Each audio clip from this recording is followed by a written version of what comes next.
Hello friends, welcome to English literature. Friends, this is very very important series for you friends. जैसा कि आपको पता है, हम स्क्रीनिंग एग्ज़ाम और हमारा जो KVS टीजीटी VGT एग्ज़ाम में जो हमारी साइकोलॉजी है उसकी सीरीज़ स्टार्ट करने जा रहे हैं। तो फ्रेंड्स, आज हमारी पहली क्लास होने वाली है जो कि हमारी KVS के लिए भी काफ़ी ज़रूरी है और साथ ही साथ हमारा जो HPSC PGT एग्ज़ाम है उसके लिए जो हमारे टॉपिक्स सिलेबस में इंक्लूड किए गए हैं, तो उसी के अकॉर्डिंग फ्रेंड्स यहाँ पे हम क्लास हैं उनको सीक्वेंस में लेके चलेंगे। तो आज की जो हमारी पहली जो क्लास होने वाली है वो है हमारी एजुकेशनल साइकोलॉजी है, उससे रिलेटेड हमारी क्लास है। आज की क्लास में हम डिस्कस करेंगे जो एजुकेशन साइकोलॉजी है, एजुकेशन पेडागोजी है, उसको हम कैसे डिस्कस करें। तो फ्रेंड्स, यहाँ से कोई भी क्वेश्चंस आपका छूटने वाला नहीं होगा। ये जो क्लास आप देख लोगे तो कोई भी ऐसा क्वेश्चंस नहीं रहेगा जो कि एग्ज़ाम में आ जाए और इस क्लास में इंक्लूड न किया गया हो। तो फर्स्ट ऑफ ऑल फ्रेंड्स, हम देखेंगे कि जो हमारी साइकोलॉजी है उसका मीनिंग क्या होता है। तो फ्रेंड्स, ये हमारी पहली क्लास है जो कि साइकोलॉजी को लेकर है। साइकोलॉजी जो कि हमारी KVS में तो 40 मार्क्स की पूछी जाएगी। वहीं अगर हम बात करें तो हमारा जो HPSC PGT स्क्रीनिंग एग्ज़ाम होगा उसमें भी साइकोलॉजी दी गई है। हो सकता है फ्रेंड्स 10 मार्क्स की पूछ ली जाए, हो सकता है 8 मार्क्स की पूछ ली जाए, लेकिन लगभग 8 से 10 टॉपिक हमारे दिए गए हैं। 10 हम यूनिट कह सकते हैं उनको दिया गया है जो कि हमारे HPSC सिलेबस में है। और फ्रेंड्स, यही सिलेबस हमारा जो KVS का है उसमें भी रहेगा। KVS में जो क्वेश्चंस पूछे जाएंगे वो 40 मार्क्स के पूछे जाएंगे। तो फ्रेंड्स, स्टार्ट करते हैं बिना किसी देरी के। यहाँ पे देखना, जो हम पहले डिस्कस करेंगे कि हमारी जो साइकोलॉजी है वो क्या है। तो फ्रेंड्स, एजुकेशन साइकोलॉजी है, उससे पहले हम जो हमारी साइकोलॉजी है उसका कंसेप्ट क्लियर करेंगे। तो हमारा जो साइकोलॉजी है फ्रेंड्स, ये 2 वर्ड से मिलकर बनी है जो कि ग्रीक या लैटिन वर्ड हम इनको कह सकते हैं, जिसका साइकोलॉजी इसको 2 पार्ट्स में इन्होंने डिवाइड कर दिया, इसका संधि कर दिया साइकोलॉजी। तो साइको का जो मीनिंग होता है वो होता है सोल, और लॉजी का जो मीनिंग होता है वो होता है हमारा साइंस। ठीक है फ्रेंड्स। तो फ्रेंड्स, यहाँ हम देखते हैं कि जो लॉजी है उसका जो मीनिंग होता है वो होता है साइंस। तो यहाँ पे आपका मीनिंग क्या हुआ, कंबाइन मीनिंग, सोल का साइंस या स्टडी ऑफ सोल हम कह सकते हैं फ्रेंड्स। आगे देखते हैं फ्रेंड्स, इसकी डेफिनेशन पूरा कवर करेंगे हमारा जो ये टॉपिक है साइकोलॉजी का, एजुकेशनल साइकोलॉजी का। तो फ्रेंड्स, यहाँ देखना, psychology is the study of mind and behave, ये हमारी डेफिनेशन दी गई थी जो कि जब हमारी जो साइकोलॉजी है उसका प्रॉपर ये निचोड़ कह सकते हैं कि जो साइकोलॉजी है वो क्या है, माइंड की और व्यवहार की एक स्टडी है। ठीक है फ्रेंड्स, उसको हम साइकोलॉजी कहते हैं। उससे पहले अगर हम स्टार्ट करते हैं तो एंशिएंट जो काल था, लगभग 400 की जो सदी थी फ्रेंड्स, उसमें साइकोलॉजी को आत्मा का विज्ञान माना जाता था। और उससे लेकर अब तक, कब तक, जो हमारी 16th सेंचुरी है तब तक आत्मा का विज्ञान माना गया है। तो यहाँ पे आपसे क्वेश्चन पूछा जाएगा कि किस वैज्ञानिक ने, किस साइकोलॉजिस्ट ने साइकोलॉजी को आत्मा का विज्ञान कहा है। तो फ्रेंड्स, जो प्लेटो है और अरिस्टोटल है, इन्होंने साइकोलॉजी को क्या कहा है, आत्मा का विज्ञान है। कि जो साइकोलॉजी है वो हमारी आत्मा का क्या करता है, वर्णन करता है, उसकी स्टडी करता है। लेकिन फ्रेंड्स, हम देखते हैं कि आत्मा दिखाई नहीं देती, आत्मा है वो इनविजिबल है। तो हम कैसे आत्मा का स्टडी कर सकते हैं। तो हमारे जो 16th सेंचुरी और 17th सेंचुरी में जो साइकोलॉजिस्ट आए, उन्होंने कहा कि हम जब किसी चीज़ को हम देख ही नहीं सकते तो उसका अध्ययन कैसे कर सकते हैं। ठीक है फ्रेंड्स, तो यहाँ पे उन्होंने कुछ इसमें इम्प्रूवमेंट किया, कुछ मॉडिफिकेशन किया और यहाँ हमारा लिख दिया मन का विज्ञान। तो जो साइकोलॉजी है वो इन्होंने क्या माना, साइंस ऑफ माइंड, यहाँ मन का या दिमाग का। ठीक है, हम कह सकते हैं कि जो साइकोलॉजी है वो क्या है, साइंस ऑफ माइंड हम कह सकते हैं। ये किसने माना, कांट ने, होब्स ने और लिबनिज ने इसको माना, जो कि जर्मन थे। ये जो हमारे प्लेटो और अरिस्टोटल हैं ये यूनानी ग्रीक हैं।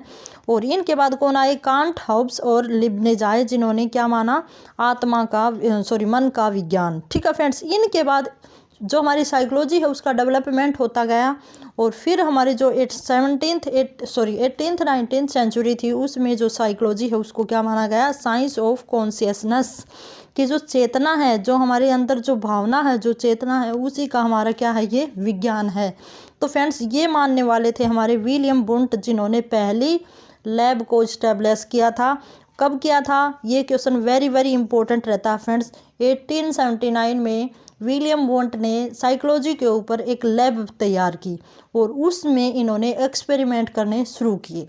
ठीक है फ्रेंड्स, और जो विलियम वोंट हैं उन्होंने इसको क्या माना है? Science of consciousness. ठीक है फ्रेंड्स, तो होप सो फ्रेंड्स यहाँ तक आपको कवर हो गया होगा कि जो साइकोलॉजी है उसको पहले आत्मा का, फिर मन का, फिर उसके बाद चेतना का विज्ञान माना गया था।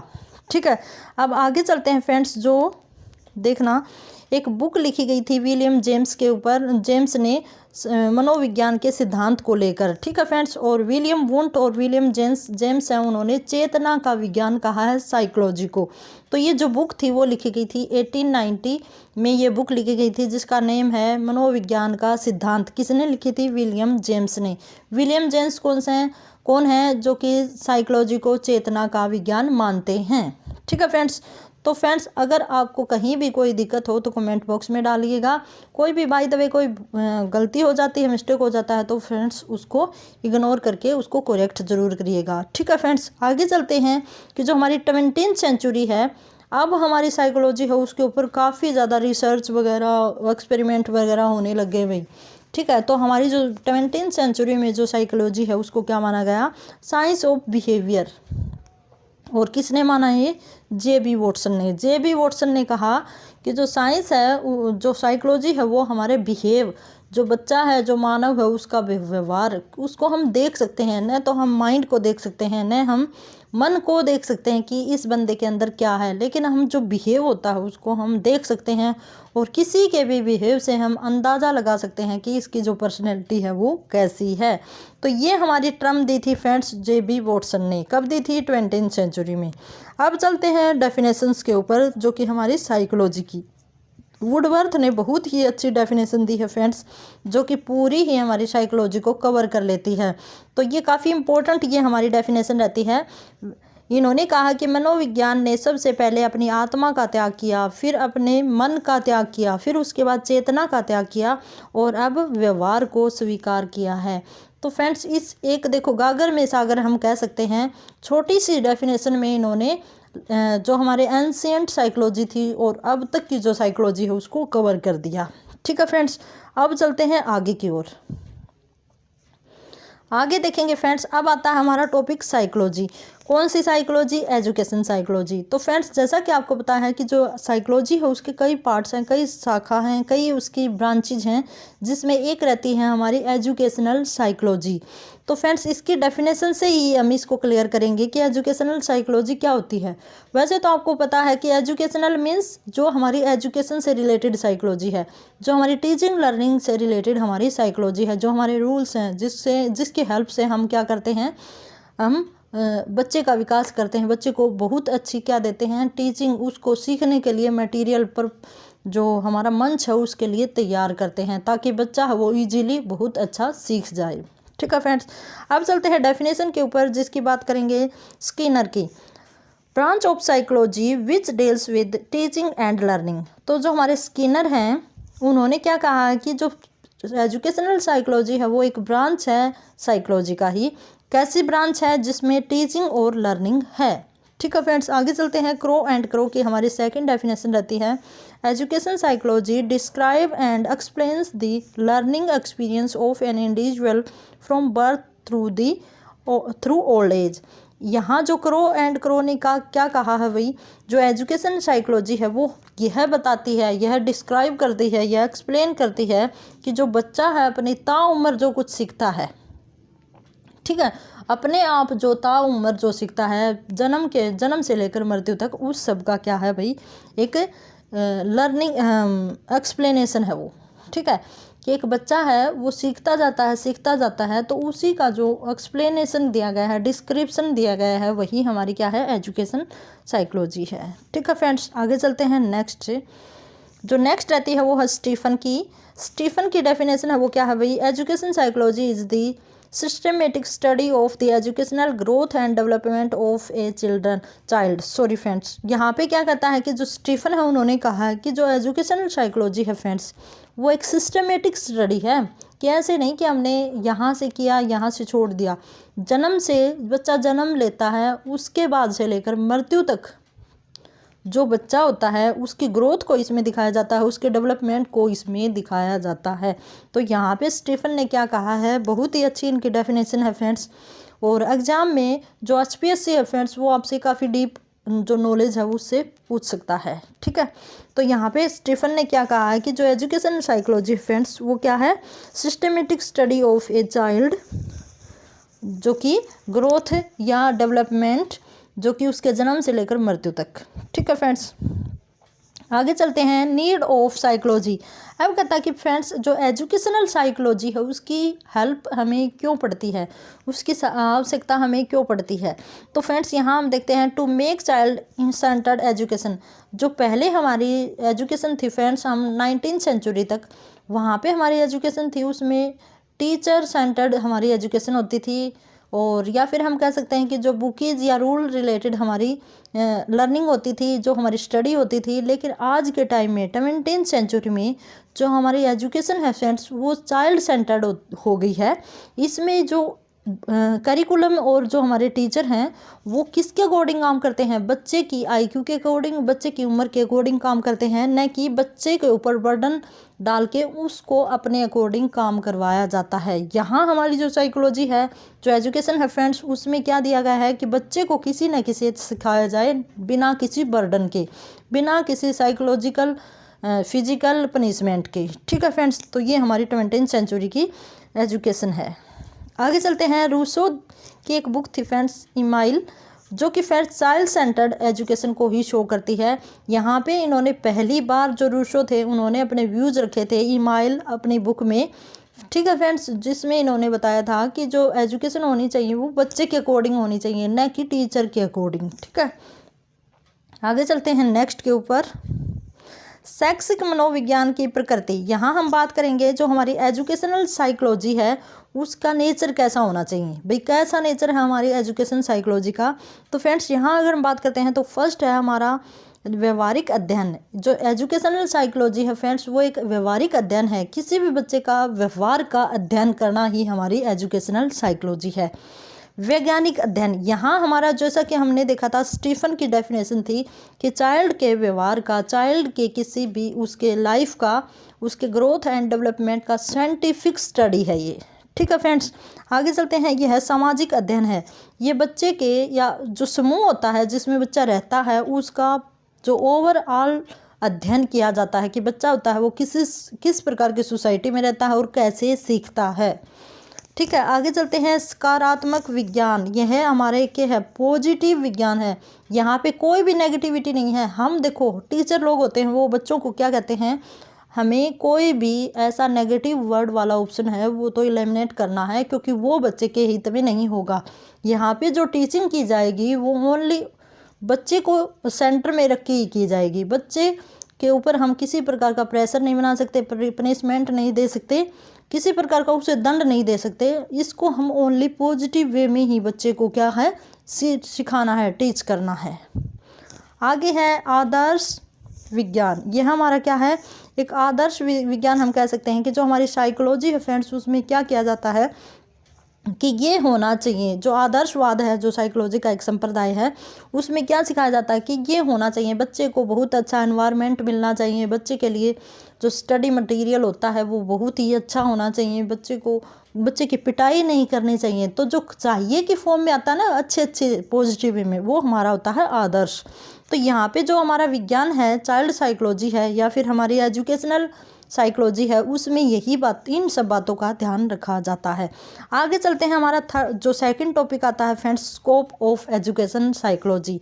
यहाँ पे स्कोप की बात करते हैं कि भाई स्कोप होते हैं क्षेत्र क्या क्या हैं एजुकेशन साइकोलॉजी के। तो फ्रेंड्स यहाँ पे मैंने एक डायग्राम बनाया है आपकी समझ के लिए, तो देखना जो स्कोप होता है मीन्स जो चाइल्ड साइकोलॉजी है या एजुकेशनल साइकोलॉजी है उसमें किन किन बातों को, किन किन थिंग्स को, किन किन क्षेत्र को ऐड किया जाता है। तो फ्रेंड्स यहाँ पे सबसे पहले अगर हम किसी को सिखाएंगे तो सीखने के लिए कोई तो चाहिएगा ना, जिसको हम कोई बात सिखाएंगे। तो सबसे पहले हमारी जो ज़रूरत होगी वो होगी एक लर्नर की, कि लर्नर होना चाहिए, एक अच्छा लर्नर होना चाहिए। और दूसरा होता है हमारा टीचर। एक अच्छे लर्नर के साथ साथ एक अच्छा टीचर भी होना चाहिए, जो कैसे भी करके मीन्स पॉजिटिव वे से बच्चे को सिखा सके। तो यहाँ पे हमारा एक तो हो गया हमारा लर्नर, दूसरा हो गया हमारा टीचर। फिर फ्रेंड्स उसके बाद आता है फ्रेंड्स, एक बार देखना, द लर्निंग सिचुएशन। जो सिचुएशन एनवायरनमेंट होना चाहिए वो बहुत अच्छा होना चाहिए, उसमें किसी प्रकार का कोई डिस्टर्बेंस नहीं होना चाहिए। फिर चलेंगे द लर्निंग प्रोसेस। ऐसे नहीं है कि बच्चे को एकदम से, जैसे बच्चा है 5 साल का और हम उसको एकदम से बुक पढ़ना सिखा दें, नहीं, हमें स्टेप बाय स्टेप चलना है। सबसे पहले हमें बच्चों को मात्रा का ज्ञान करवाना है, फिर उसके बाद वर्ण का, फिर उसके बाद हम शब्द का ज्ञान करना सिखाएंगे, फिर उसके बाद हम उसको पढ़ाएंगे। ठीक है फ्रेंड्स, फिर उसके बाद उससे हम पढ़वाएंगे। मीन्स क्या है, कहने का मतलब क्या है कि स्टेप बाय स्टेप हमें बच्चे को तैयार करना है, न कि एकदम से। ठीक है फ्रेंड्स, तो अकॉर्डिंग हिज और हर एज और IQ के अकॉर्डिंग हमें उसको सिखाना है, तैयार करना है, अंडरस्टैंड करना है। फिर आता है friends the teaching situation evaluation of learning performance. अब कहता है कि सिखाने के बाद हमें उसका क्या करना है, इवेल्युएशन करना है कि बच्चे ने कहाँ तक सीखा है और कहाँ उसकी कमियां रही हैं। तो इन सब बातों को हमें ध्यान में रखते हुए बच्चे का इवेल्युएशन करना है और फिर से उसको क्या है, दोबारा से उसको लर्निंग करवानी है। अगर कोई उसका क्षेत्र है वो कमज़ोर रहता है पढ़ने का, कोई पोर्शन कोई सब्जेक्ट वीक रहता है, तो उसमें हमें फिर से उसको लर्निंग करवानी है। फिर आता है लर्नर प्रोसेस। इसी तरह हमारे जो लर्निंग, ये तो मैंने यहाँ पे राइट डाउन कर दिया। तो फ्रेंड्स ये हमारे ओवरऑल हमारे ये क्या हैं, हमारे ये 5 हमारे क्या कह सकते हैं स्कोप हैं जो कि एजुकेशन साइकोलॉजी के हैं।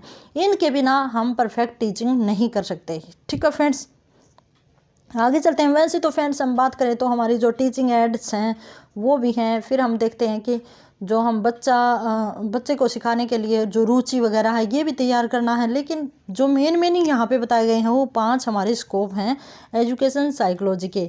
अब आगे चलते हैं फ्रेंड्स, बात करेंगे हम जो हमारी क्या रहती है, लास्ट का टॉपिक रहता है जिसमें जो हमारी इम्प्लीकेशन होती है कि भाई फंक्शन ऑफ एजुकेशन साइकोलॉजी के। एक टॉपिक ये है फंक्शन ऑफ एजुकेशन साइकोलॉजी। तो फ्रेंड्स ये हमारे फंक्शंस ऑफ एजुकेशन साइकोलॉजी के हैं, जिसमें हम बात करें तो मानव व्यवहार का अध्ययन करना। जो कार्य है एजुकेशन साइकोलॉजी का वो क्या है, किसी बच्चे का या किसी कैंडिडेट मनुष्य का व्यवहार का अध्ययन करना। दूसरा हमारा वृद्धि और विकास। जो हमारे फंक्शन होंगे एजुकेशन साइकोलॉजी के अंदर, उसमें फ्रेंड्स हम वृद्धि को ऐड नहीं करेंगे, यहाँ पे बाय मिस्टेक मैंने लिख दिया। उसमें विकास कि जिसमें हम ध्यान रखेंगे कि जो बच्चे की जो विकास है वो किस गति से हो रहा है, उसको भी हम मेजर करेंगे। फिर आगे चलते हैं शिक्षार्थी। जो शिक्षार्थी होता है फ्रेंड्स उसके सीखने में उसकी हेल्प करेंगे। जो एजुकेशन साइकोलॉजी है, जो रूल्स मेथड्स वगैरह हैं वो बच्चे के शिक्षार्थी के सीखने में भी हेल्प करते हैं। आगे चलेंगे नेक्स्ट के ऊपर, सीखने का अनुभव। और फिर फ्रेंड्स क्या होगा, जब बच्चा वो सीख लेगा फिर उसको करने का भी हम मौका देंगे, लर्निंग बाय डूइंग। ठीक है, तो अनुभव है उसको शेयर करने का, उसको इम्प्लीमेंट करने का हम भी मौका देंगे। आगे चलेंगे व्यक्तिगत विभिन्नता। जो एजुकेशन साइकोलॉजी है उसमें व्यक्तिगत विभिन्नता का ध्यान रख के टीचिंग की जाती है फ्रेंड्स। ठीक है, आगे है शिक्षक। जो शिक्षक होगा फ्रेंड्स उसको भी ट्रेंड किया जाएगा, उसको भी जो टीचिंग के मेथड वगैरह समझाए जाएंगे, ट्रेनिंग दी जाएगी कि कैसे वो बच्चे को अच्छे से अच्छे तरह से वो सिखा सकता है। आगे चलते हैं सीखने की स्थिति। सीखने की स्थिति का मतलब क्या है कि किस सिचुएशन में हम बच्चे को सिखाएं, किस प्रोसेस से किस मेथड से हम बच्चे को तैयार करें। प्रक्रिया वही हमारा प्रोसेस है, जो लर्निंग का जो प्रोसेस है वो कैसा होना चाहिए, स्टेप बाय स्टेप हमें बच्चे को लर्निंग करवानी है। समायोजन। जो एजुकेशन साइकोलॉजी है वो बच्चे को किसी भी लर्नर को एडजस्टमेंट सिखाता है फ्रेंड्स, कि कैसे हम देखो हमारी जो क्लास होगी उसमें लगभग 23 बच्चे होंगे, जिसमें अलग अलग पर्सनैलिटी रखने वाले बच्चे होंगे और वे क्या करते हैं भाई, एडजस्ट करते चलते हैं। इसी तरह हम देखते हैं कि बच्चा स्कूल से घर से एडजस्ट करना सीखता है और वो आगे सारी ज़िंदगी जो एडजस्टमेंट है फ्रेंड्स वो हमारे जन्म से लेकर मृत्यु तक रहने वाला एक प्रोसेस है, एक क्रिया है जो सारी उम्र चलता रहता है। हर बंदा कहीं ना कहीं एडजस्ट ज़रूर करता है। आगे चलेंगे हमारा मार्गदर्शन एंड परामर्श। जो एजुकेशन साइकोलॉजी है वो फ्रेंड्स जो लर्नर है उसको भी दर्शन करता है, और जो टीचर होता है उसको भी परामर्श देता है, उसका भी मार्गदर्शन करता है। मार्गदर्शन मीन्स उसको गाइडेंस देना। आगे है टाइम टेबल बनाना। जो हमारा एजुकेशन साइकोलॉजी है फ्रेंड्स उसके अंदर हमारा टाइम टेबल बना होता है। जैसे स्कूल का टाइम 8 बजे से रख दिया, फिर हम देखते हैं कि 11:30-12 बजे हमारा जो रेसेस होती है, फिर उसके बाद हमारी 2-2:30 बजे छुट्टी होती है। तो इस तरह से फ्रेंड्स क्या बना दिया, इन्होंने टाइम टेबल बना दिया एजुकेशन का, कि भाई हमने ऐसे एजुकेशन है वो कैप्चर करनी है, लेनी है, लर्निंग करनी है। ठीक है फ्रेंड्स, आगे कुछ अलग से भी एक्स्ट्रा हमारे फंक्शंस रहते हैं, जिनमें अगर हम बात करेंगे तो फ्रेंड्स रिफॉर्मेशन एक है। रिफॉर्मेशन क्या होता है फ्रेंड्स, जो एजुकेशन है वो किसी न किसी रूढ़िवादी कोई भी हमारी जो गलत हमारी बुराई है उसमें क्या करती है, सुधार करती है। जैसे हम देखते हैं कि चर्च के टाइम से रिफॉर्मेशन होता आया है, और अब तक जो रिफॉर्मेशन है वो हो रहा है कि भाई ये गलत बात है, ये रूल गलत है, तो इनको हम चेंज करते चलेंगे। उसमें रिफॉर्मेशन और मॉडिफिकेशन हम करते रहते हैं। किसकी वजह से करते हैं हम, एजुकेशन साइकोलॉजी की वजह से करते हैं। जब हमारे अंदर एजुकेशन ही नहीं होगी तो हम किसी प्रकार का कोई भी मॉडिफिकेशन रिफॉर्मेशन नहीं कर सकते। एक एजुकेशन ही है जो मनुष्य और पशु में फ़र्क पैदा करती है, नहीं तो अदरवाइज जो एजुकेशन बिना जो व्यक्ति होता है और पशु होता है उसमें कोई भी डिफरेंस नहीं माना जाता। ठीक है फ्रेंड्स, आगे चलते हैं। हमारा नेक्स्ट है गिविंग साल्वेशन। जो हमारी एजुकेशन है, गिविंग साल्वेशन मैं बोल रही हूँ वही पॉइंट आप लिख लेना। गिविंग साल्वेशन का मीनिंग है ये हमें शांति प्रदान करती है, हमें सुनियोजित ढंग से जीना सिखाती है, जो हमारी एजुकेशन साइकोलॉजी है ये। आगे चलते हैं हमारा मूल्यांकन। जो एजुकेशन साइकोलॉजी है फ्रेंड्स इसमें मूल्यांकन किया जाता है। कोई भी व्यवहार, कोई भी हम लर्निंग करते हैं तो उसको हम जानने के लिए कि हमने किस हद तक कैसी लर्निंग की है, तो उसके लिए हम इवेलुएशन करते हैं फ्रेंड्स, जो कि एजुकेशन साइकोलॉजी के तहत ही की जाती है। आगे आता है friends social unity. Education psychology के हेल्प से ही सोशल यूनिटी बनी रहती है फ्रेंड्स। ठीक है, तो सोशल यूनिटी बनाने में भी एजुकेशन साइकोलॉजी है वो हेल्प करती है। तो फ्रेंड्स ये ओवरऑल हमारा क्या रहा है, जो हमारा एजुकेशन साइकोलॉजी है उसका टॉपिक रहा है। यहाँ से कोई भी पॉइंट बाहर आने की कोई भी उम्मीद नहीं है। फिर भी फ्रेंड्स यहाँ हम देखेंगे कि ये हमारा थ्योरिकल जैसे ही पार्ट कंप्लीट होता है हम इसके क्वेश्चंस लगाएंगे, जिससे आपका जो रिवीजन भी बहुत अच्छे से हो जाएगा। तो फ्रेंड्स इसके साथ have a good day and best of luck.